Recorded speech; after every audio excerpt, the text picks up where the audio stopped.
Hey everyone, welcome back. Today I found something extremely strange hidden inside the original Resident Evil 4. And it's one of the coolest debug discoveries I've ever seen. So in this video, I'm exploring a hidden developer area that you normally cannot access without a debug menu or trainer. This place is called the ATARI Test Room. It's a simple test map, basically just an empty space the developers use during development. And then, I decided to enable collision polygon baselines.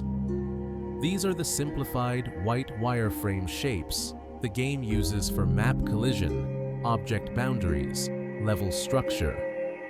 Basically, it's the skeleton of the environment underneath the real textures. And that's when I noticed something.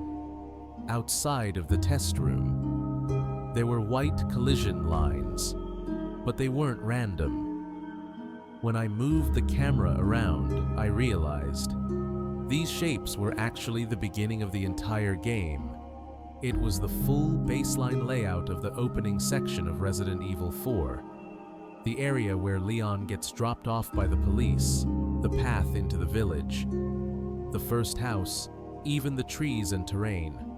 All of it was here, in pure collision wireframe form, like a ghost version of the first map, but it gets even stranger.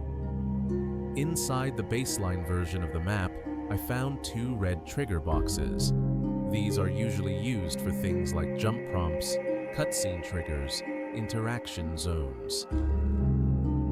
The first trigger box is located exactly where the first house porch is, the spot where Leon can normally jump off, and the second trigger box is placed at the first floor window, where Leon can jump out of the house.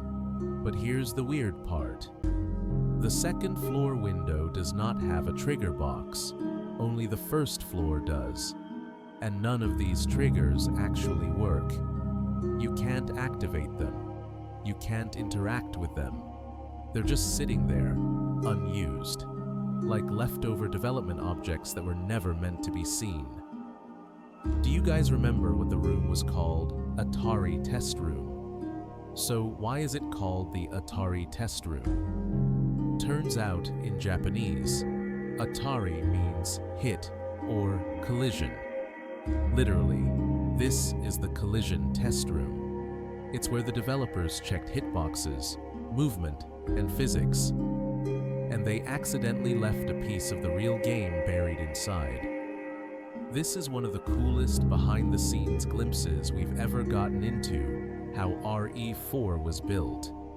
If you want me to dig into more debug rooms or hidden maps like this, let me know in the comments.